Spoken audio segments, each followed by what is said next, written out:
നമസ്കാരം. ഇന്നലെ ഇന്നും ആയിട്ട് പാർലമെന്റിന് പുറത്തും അകത്തുമൊക്കെ കോൺഗ്രസ് വലിയ അംബേദ്കർ പ്രേമം കാണിച്ചുകൊണ്ടിരിക്കുകയാണ്. ഇത്രമാത്രം തട്ടിപ്പ് കാണിക്കുന്ന ഒരു പാർട്ടി ലോകത്ത് വേറെ ഇല്ല എന്നുള്ളതിൻ്റെ ഏറ്റവും ഒടുവിലത്തെ ഉദാഹരണമാണ് ഡോക്ടർ അംബേദ്കറുടെ പടം പിടിച്ചുകൊണ്ട് കോൺഗ്രസ് കാണിക്കുന്ന ഈ വൃത്തികെട്ട നാടകം. ഡോക്ടർ അംബേദ്കറുടെ പടം പിടിക്കാൻ പോയിട്ട് ആ വാക്ക് ഉച്ചരിക്കാൻ പോലും, അദ്ദേഹത്തിന്റെ പേരുച്ചരിക്കാൻ പോലുമുള്ള യോഗ്യതയോ മര്യാദയോ മാന്യതയോ കോൺഗ്രസ് നേതാക്കന്മാർക്കോ വിശിഷ്യ നെഹ്റു കുടുംബത്തിലുള്ളവർക്കോ ഇല്ല. കാരണം സ്വാതന്ത്ര്യത്തിന് മുന്നേ തന്നെ കോൺഗ്രസ്സുകാർക്ക് തീരെ ഇഷ്ടമില്ലാതിരുന്ന ഒരു വ്യക്തിയാണ് അംബേദ്കർ. അദ്ദേഹത്തിന്റെ ദളിത രാഷ്ട്രീയം അഥവാ പിന്നോക്ക സമൂഹത്തിന്റെ വളർച്ചയ്ക്കും പുരോഗതിക്കും വേണ്ടിയുള്ള വാദങ്ങൾ മുഴുവൻ കോൺഗ്രസ് നിരാകരിക്കുകയും കോൺഗ്രസ് പറയുന്നതനുസരിച്ച് അടങ്ങി ഒതുങ്ങി കഴിയേണ്ട ആളാണ് അംബേദ്കറും അംബേദ്കറെ പോലെയുള്ള മറ്റ് നേതാക്കന്മാരും എന്ന് കരുതി പ്രവർത്തിക്കുകയും ആക്ഷേപിക്കുകയും നിരന്തരം അപമാനിക്കുകയും ചെയ്യപ്പെട്ട ഒരാളാണ് ഡോക്ടർ അംബേദ്കർ. കോൺഗ്രസ്സുകാരാൽ അപമാനിക്കപ്പെട്ടയാള്. അദ്ദേഹത്തിന്റെ ഒരു വാക്ക് പോലും കോൺഗ്രസ് നേതാക്കന്മാരോ കോൺഗ്രസ് പാർട്ടിയോ അംഗീകരിക്കാൻ തയ്യാറായിരുന്നില്ല സ്വാതന്ത്ര്യത്തിന് മുന്നേ. സ്വാതന്ത്ര്യം കിട്ടിക്കഴിഞ്ഞ് അത് ഭരണഘടന ഉണ്ടാക്കാൻ നേരത്ത് പക്ഷെ അദ്ദേഹം വേണമായിരുന്നു. കോൺഗ്രസിന്റെ എല്ലാ നേതാക്കന്മാരും, മിക്കവാറും എല്ലാ പ്രധാന നേതാക്കന്മാരെല്ലാം ഭരണഘടനാ നിർമ്മാണ സഭയിൽ ഉണ്ടായിരുന്നെങ്കിലും പണിയെടുക്കാനുള്ള, വേർപ്പൊഴുക്കാനുള്ള പണി മുഴുവൻ ഏൽപ്പിച്ചത് ഡോക്ടർ അംബേദ്കറെയാണ്. കാരണം കോൺഗ്രസ് നേതാക്കന്മാർക്ക് അധികാരത്തിന്റെ ശീതളച്ചായയിൽ ഇരുന്നും കിടന്നും സുഖിച്ചും അവർക്ക് ആവോളം കഴിയേണ്ടതുണ്ടായിരുന്നു. ഭരണഘടനാ സമിതിയിൽ തങ്ങളൊക്കെ ഉണ്ട് എന്ന് വരുത്തിയാൽ മാത്രം മതിയായിരുന്നു. പഠിച്ചതും പണിയെടുത്തതും എഴുതി ഉണ്ടാക്കിയതും മുഴുവൻ ഡോക്ടർ അംബേദ്കർ ഒറ്റയ്ക്കാണ് എന്ന് പല മഹാന്മാരും എഴുതി വെച്ചിട്ടുണ്ട്. ഞങ്ങളൊക്കെ അതിനകത്ത് വെറുതെ കസേരയിൽ പോയി ഇരുന്നതേ ഉള്ളൂ, അംബേദ്കറാണ് ഇത് മുഴുവൻ ചെയ്തത് എന്ന് കോൺഗ്രസ് നേതാക്കന്മാർ തന്നെ കുറച്ചൊക്കെ ആത്മാർത്ഥതയുള്ളവർ എഴുതി വെച്ചിരുന്നു. കോൺഗ്രസ് നേതാക്കന്മാരെന്ന് പറയാൻ പറ്റിയല്ല, ദേശീയ പ്രസ്ഥാനത്തിന്റെ ഭാഗമായിരുന്നവർ എഴുതി വെച്ചിട്ടുണ്ട്. അതിരിക്കട്ടെ, അദ്ദേഹത്തിന് സ്വാതന്ത്ര്യാനന്തരം നിയമവകുപ്പ് മന്ത്രിയൊക്കെ ആക്കി വെച്ചു. എന്നാൽ അദ്ദേഹത്തിന്റെ വാക്കുകൾക്കോ നിലപാടുകൾക്കോ അദ്ദേഹത്തിന്റെ നിർദ്ദേശങ്ങൾക്കോ എന്തെങ്കിലും ഒരു അല്പം വില കൽപ്പിക്കുവാൻ കോൺഗ്രസോ ജവഹർലാൽ നെഹ്റു പ്രത്യേകിച്ചും തയ്യാറായിട്ടില്ല. കാരണം സ്വാതന്ത്ര്യാനന്തരം ഭരണത്തിന്റെ എല്ലാ ആമൂലാഗ്രം തീരുമാനിക്കുന്നത് താനാണ്. താനൊരു ലോക നേതാവാണ്. തന്നെ അനുസരിക്കുന്ന അടിമകൾ മാത്രമാണ് മറ്റ് മന്ത്രിമാർ എന്ന് കരുതി ഭരണം തുടങ്ങിയ ആളാണ് ജവഹർലാൽ നെഹ്റു. സർദാർ പട്ടേലുമായിട്ട് എന്തോരം വാക്കേറ്റം ഉണ്ടാവുകയും അവർ തമ്മിൽ പിണങ്ങുകയും ഗാന്ധിജി പലവട്ടം ഒത്തുതീർപ്പിന് മുതിരുകയും ഒടുവിൽ സർദാർ പട്ടേലിനോട് സറണ്ടർ ആകാൻ ആവശ്യപ്പെടുകയും ഒക്കെ ചെയ്തതാ. അവസാനത്തെ ചർച്ചയ്ക്ക് വേണ്ടി കാത്തിരുന്ന ദിവസമാണ് ഗാന്ധിജി വെടിയേറ്റ് മരിച്ചത്. അല്ലെങ്കിൽ ജവഹർലാൽ നെഹ്റു ഒരു നീണ്ട കത്തെഴുതിയിരുന്നു മഹാത്മാഗാന്ധിക്ക്, ഞങ്ങൾക്ക് രണ്ടുപേർക്കും കൂടി ഒരുമിച്ച് പൊരുത്തപ്പെട്ടു പോകാൻ കഴിയില്ല ഭരണരംഗത്ത്, പട്ടേലും ഞാനുമായിട്ട് ഒന്നിച്ചു പോകാൻ കഴിയില്ല.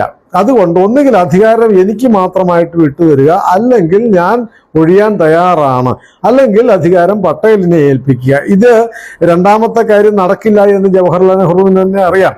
ഗാന്ധിജി നെഹ്റുവിന് വേണ്ടിയേ വാദിക്കുകയുള്ളൂ എന്നും നിൽക്കുകയുള്ളൂ എന്നും അദ്ദേഹത്തിന്റെ അധികാരവും മേൽക്കൈയും ഉപയോഗിച്ച് പട്ടേലിനോട് രാജിവെക്കാൻ പറയും എന്ന് നെഹ്റുവിന് ഉറപ്പുണ്ടായിരുന്നു. അതുകൊണ്ടായിരുന്നു അങ്ങനെ പറഞ്ഞതും. ആ കത്തൊക്കെ പിന്നീട് രഹസ്യമാക്കി വെക്കുകയാണ് ചെയ്തത്, പുറത്തുവിട്ടില്ല. ജവഹർലാൽ നെഹ്റുവിന്റെ കത്തുണ്ട്, വിശദമായ കത്തുണ്ട്. ആ പട്ടേലിനെ വരെ, തന്നെ കഴിഞ്ഞു എത്രയോ സീനിയറായ പ്രമുഖനായ സർദാർ പട്ടേലിനെ വരെ ഒഴിവാക്കിയ ആളിന് പിന്നെയാണോ അംബേദ്കർ? അതുകൊണ്ട് കുറച്ചു നാളൊക്കെ അംബേദ്കറെ സമ്മർദ്ദത്തിൽ പിടിച്ചു നിർത്താൻ ശ്രമിച്ചു, സമ്മർദ്ദപ്പെടുത്തി തന്റെ അടിമയാക്കാൻ ശ്രമിച്ചു. അങ്ങനെ ഒരു അടിമ മനോഭാവമുള്ള ആളല്ലല്ലോ അംബേദ്കർ. സ്വാഭിമാനം ഏറെ ഉണ്ടായിരുന്നത് കൊണ്ട് അദ്ദേഹം എന്ത് ചെയ്തു? ഇതേ കിടക്കുന്നു നിങ്ങളുടെ അധികാരവും മറ്റിടപാടുകളും കസേരകളും എന്നൊക്കെ പറഞ്ഞിട്ട് അധികാരം വലിച്ചെറിഞ്ഞ് രാജിവെക്കുകയാണ് ചെയ്തത് നെഹ്റുവിന്റെ മന്ത്രിസഭയിൽ നിന്ന്. കാരണം നെഹ്റുവിന്റെ മന്ത്രിസഭയിൽ മാനാഭിമാനമുള്ള ആർക്കും നിലനിൽക്കാൻ കഴിയില്ല. നെഹ്റുവിന്റെ മാത്രമല്ല, ഇന്ദിരാഗാന്ധിയുടെയും പിന്നീട് രാജീവ് ഗാന്ധിയുടെയും പിന്നീട് സോണിയയുടെ റിമോട്ട് കൺട്രോളിലുള്ള മൻമോഹൻ സിംഗിന്റെ അടക്കമുള്ള മന്ത്രിസഭകളിലൊക്കെ അങ്ങനെ ആയിരുന്നല്ലോ. നെഹ്റു കുടുംബത്തിനെ ധിക്കരിച്ചോ അതിനെ അതിജീവിച്ചോ സ്വാഭിമാനത്തോടുകൂടി അധികാരം നടത്താനോ ഭരണം നടത്താനോ നേതൃത്വം കൊടുക്കാനോ ഒരാളെയും നെഹ്റു കുടുംബം അനുവദിച്ചിട്ടില്ല അന്ന് തൊട്ട് ഇന്നോളം. അതിന്റെ ഇരകളും അതിന്റെ അനുഭവസ്ഥരും ഒക്കെ നമ്മുടെ നാട്ടിൽ ഇന്ന് ജീവിച്ചിരിക്കുകയൊക്കെ ചെയ്യുന്നുണ്ട്. അതിരിക്കട്ടെ.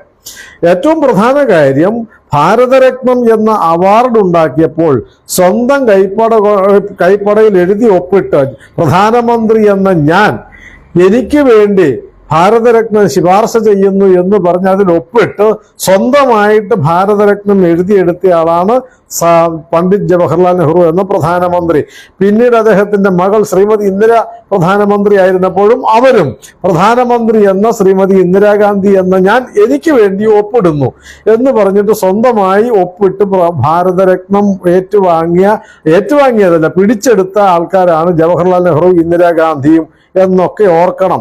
പിന്നീട് എത്രയോ വർഷം കഴിഞ്ഞ് സ്വാതന്ത്ര്യാനന്തരം ഭാരതരത്നം പ്രഖ്യാപിച്ചപ്പോൾ ഒരു തരത്തിൽ പറഞ്ഞാൽ ആദ്യമായി ഭാരതരത്നം ഇരുന്നത് പല അർത്ഥത്തിലും ഡോക്ടർ അംബേദ്കറിനായിരുന്നു. പല അർത്ഥത്തിലും എന്ന് വെച്ചാൽ ഏറ്റവും പിന്നാക്കമായ അവസ്ഥയിൽ നിന്ന് വളർന്നു വന്ന ഒരാള്, സാമൂഹിക, ചരിത്ര, സാമ്പത്തിക, വിവിധ രാഷ്ട്രീയ മേഖലകളെ കുറിച്ച് അഗാധമായ പാണ്ഡിത്യം, വിജ്ഞാനം നേടിയ ഒരാള്, പിന്നോക്ക സമുദായത്തിനും പാവങ്ങൾക്കും വേണ്ടി പോരാടിയ ഒരാള്, സാമൂഹിക പരിഷ്കരണ പ്രവർത്തനം നടത്തിയ ഒരാള്, സാമ്പത്തിക വിദഗ്ധനായിട്ടുള്ള ഒരാള്, സർവോപരി ഭരണഘടനയുടെ ലോകത്തിലെ പ്രമുഖമായ എല്ലാ ഭരണഘടനകളും പഠിച്ചുകൊണ്ട് അതിന്റെ അടിസ്ഥാനത്തിൽ ഒരു ഭരണഘടന എഴുതിയുണ്ടാക്കാൻ തൻ്റെ രക്തം വെള്ളമാക്കി മാറ്റിയ ആ മഹാത്മാവിനായിരുന്നില്ലേ ആദ്യ ഭാരതരത്നം കൊടുക്കേണ്ടിയിരുന്നത്?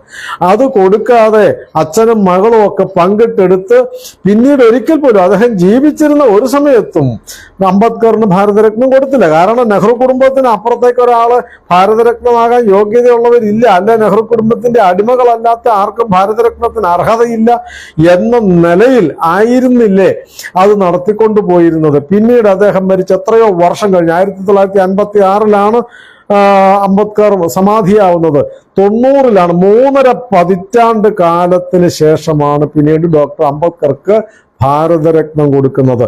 ഭാരതത്തിന്റെ യഥാർത്ഥ രത്നത്തിന്റെ മേലെ ചെളി പുരണ്ടവർ ഭാരതരത്നം എടുത്തു പിടിച്ച ഒരു വികൃതമായ രാഷ്ട്രീയ സാഹചര്യത്തെ സൃഷ്ടിച്ച നെഹ്റു കുടുംബത്തിന് അംബേദ്കറോട് എന്ത് ആദരവ്!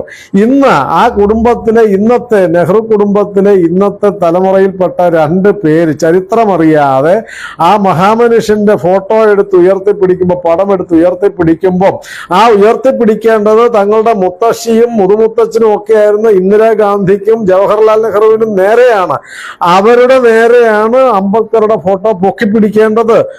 പ്രിയങ്കയും രാഹുലും ഒക്കെ പൊക്കിപ്പിടിക്കേണ്ടത് നാട്ടുകാരുടെ മുമ്പിലല്ല, നാട്ടുകാരെ പറഞ്ഞ് പറ്റിക്കുകയല്ല ചെയ്യേണ്ടത്. മറിച്ച് നെഹ്റുവിന്റെ നേരെ പൊക്കിപ്പിടിക്കുക, ഇന്ദിരാഗാന്ധിയുടെ നേരെ അത് പൊക്കിപ്പിടിച്ചെന്നാൽ നിങ്ങൾ ഉയർത്തിപ്പിടിക്കുന്ന അംബേദ്കറുടെ ചിത്രത്തിന് എന്തെങ്കിലും അർത്ഥമുണ്ടെന്ന് കണക്കാക്കാൻ കഴിയും. നിങ്ങൾ ഒരു മാപ്പ് പറഞ്ഞാൽ, ഡോക്ടർ അംബേദ്കറുടെ ആത്മാവിനോട് ഒരു മാപ്പ് പറഞ്ഞെന്നാൽ ഒരു പക്ഷേ ചെറിയ വ്യത്യാസം എന്തെങ്കിലും പരിഗണിക്കാൻ കഴിയും. അല്ലെങ്കിൽ നിങ്ങളുടെ ഈ അംബേദ്കർ പടം പൊക്കിപ്പിടിച്ചിരിക്കുന്ന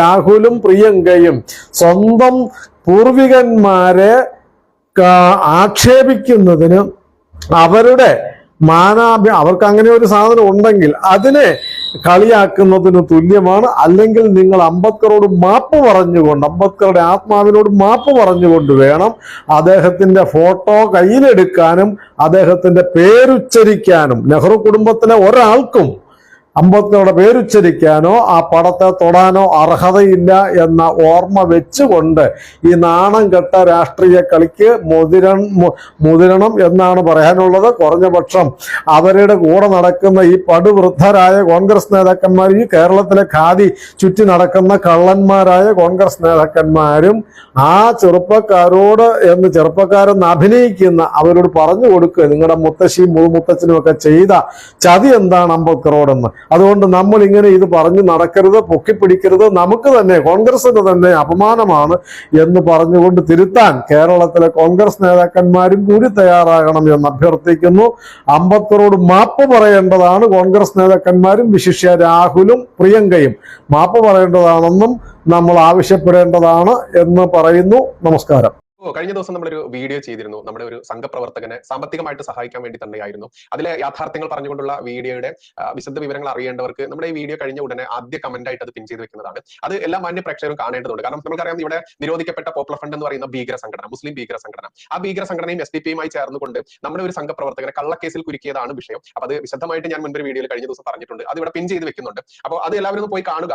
എന്നിട്ട് ആ പയ്യനെ സഹായിക്കാൻ വേണ്ടി നമ്മളൊരു നിയമസഹായ വേദി എന്നുള്ള രീതിയിൽ നമ്മളൊരു കൂട്ടായ്മ ഉണ്ടാക്കിയിട്ടുണ്ട്. അപ്പൊ അതിലേക്ക് സഹായം ചെയ്യാൻ വേണ്ടിയിട്ടുള്ള ഗൂഗിൾ പേ നമ്പർ, എല്ലാ UPI ട്രാൻസാക്ഷനും ഈ 2 നമ്പറുകളിലേക്ക് ചെയ്യാം. ഇനി UPI ട്രാൻസാക്ഷൻ അല്ല, അക്കൗണ്ട് ത്രൂ ചെയ്യുന്നവർക്ക് വേണ്ടിയിട്ട് അക്കൗണ്ട് വിവരങ്ങളും ഇവിടെ പ്രദർശിപ്പിക്കുന്നുണ്ട്. അപ്പോൾ ഇതിൽ ഏതാണോ നിങ്ങൾക്ക് സ്യൂട്ടബിൾ അതിലേക്ക് നിങ്ങൾ ചെയ്യുക. അത് എന്റെ വ്യക്തിപരമായിട്ടുള്ള അക്കൗണ്ട് ഡീറ്റെയിൽസ് ആണ് ഇവിടെ കൊടുത്തിട്ടുള്ളത്. കാരണം ഇത് താൽക്കാലികമായിട്ട് നമ്മളിപ്പോൾ ക്രിയേറ്റ് ചെയ്തിട്ടുള്ള ഒരു നിയമസഹായ വേദിയാണ്. ഇനി അതിനൊരു ലീഗൽ ഫോമിലേക്ക് നമ്മൾ മാറ്റാൻ വേണ്ടി തീരുമാനിച്ചിട്ടുണ്ട്. കാരണം നമ്മളെ ഒരുപാട് സഹോദരങ്ങൾ ഇത്തരത്തിൽ ഒരുപാട് ബുദ്ധിമുട്ടുകൾ അനുഭവിക്കുന്നുണ്ട്. ഇതിലേക്ക് എല്ലാവരും സഹായം ചെയ്യുക. ആ വ്യക്തിയുടെ എന്താണ് കേസ്, എല്ലാ വിശദ വിവരങ്ങളും ഇന്നലെ ഒരു വീഡിയോ നമ്മൾ ചെയ്തിട്ടുണ്ട്. ആ വീഡിയോയുടെ ലിങ്ക് നമ്മുടെ ആദ്യ കമന്റ് ആയിട്ട് പിൻ ചെയ്ത് വെക്കുന്നുണ്ട്.